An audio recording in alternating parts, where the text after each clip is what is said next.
देखते ही देखते भगवान जैसे नेत्र खोल के देखे ये तो पूतना है। भगवान के सामने चाहे कितना भी दिखावा करके जाओ, भगवान तो तुम्हारे वास्तविक रूप को पहचान जाएंगे। हैं? ऊपर से चाहे कुछ भी कर लो। प्रश्न आया था ना भी परसों, क्या भगवान ने मृग को क्यों मारने का प्रयत्न किया? राम जी ने पंचवटी में मृग को क्यों मारने को दौड़े? भगवान अंतर्यामी है, सब कुछ जानने वाले हैं, और वो क्या मृग था जिसको मारने को दौड़े?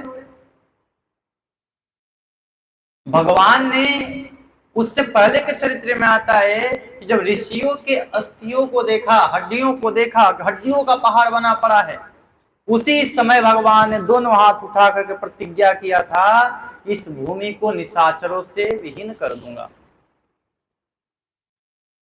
है? ये भगवान ने प्रतिज्ञा किया। और मारीच क्या बन करके आया? मृग। कैसा मृग? सोने का मृग। भाई सोने का मृग होता है?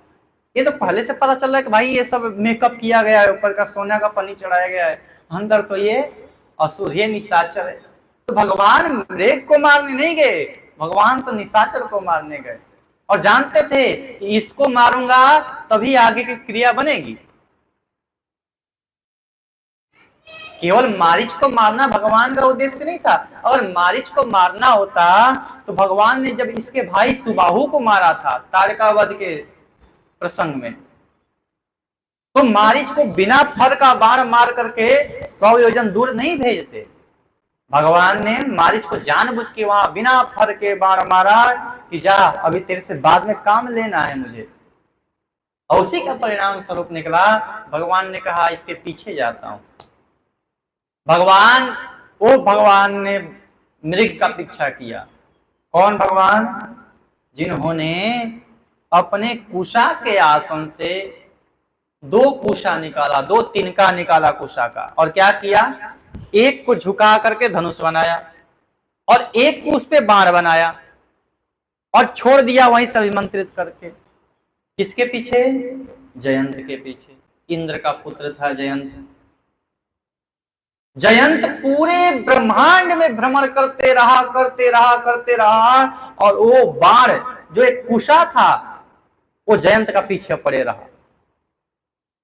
तो क्या भगवान अपने आश्रम से सोचते तो वो बाण छोड़ते तो क्या वो मारीच नहीं मारा जाता? वो हिरण नहीं मारा जाता? मारा जाता कि नहीं जाता? अरे केवल एक कुशा फेंके तो पूरा ब्रह्मांड घुमा दिया जयंत को। ये तो मारीच था, दौड़ने वाला जानवर। भगवान एक बाण क्या, उसको बस एक कुशा निकाल के फेंक देते, बस मारीच आ जाता, गिर जाता। हिरण मारना होता भगवान ऐसे ही मार गिरा देते। भगवान के लीला में हम प्रश्न नहीं उठा सकते भगवान ने लीला क्यों किया।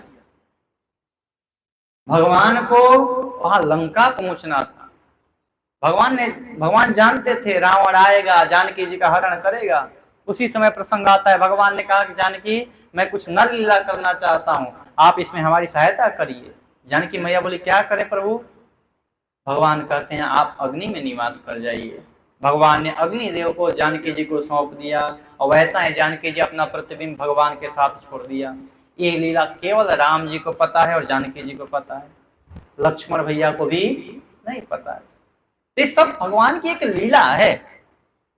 भगवान हिरण को क्यों मारेंगे? आज तक नहीं मारे तो अभी क्यों मारेंगे? भगवान तो पीछा कर रहे थे, बोले कि तू ले चल मेरे को पीछे पीछे, ताकि वहां रावण आए, जानकी को उठा के ले जाए कम से कम। क्योंकि जो तुम लोगों ने अत्याचार किया है, कौन? निशाचरों ने। इतने ऋषियों को, इतने संतों को खा खा करके हड्डियां जो तुमने दंडकारण्य में पूरे महाराष्ट्र में फैला रखे हो। दंडकारण्य कहाँ है? महाराष्ट्र में नासिक क्षेत्र। सारे हमारे मराठियों को परेशान कर रखे हो, छोड़ेंगे नहीं तुम्हें। भगवान जाकर लंका तक मारे हैं, दौड़ा दौड़ा तुम लोगों को, छोड़े नहीं, किसी को भी नहीं छोड़े, सबको एक एक चुन चुन के मारे हैं। ऐसे भगवान है।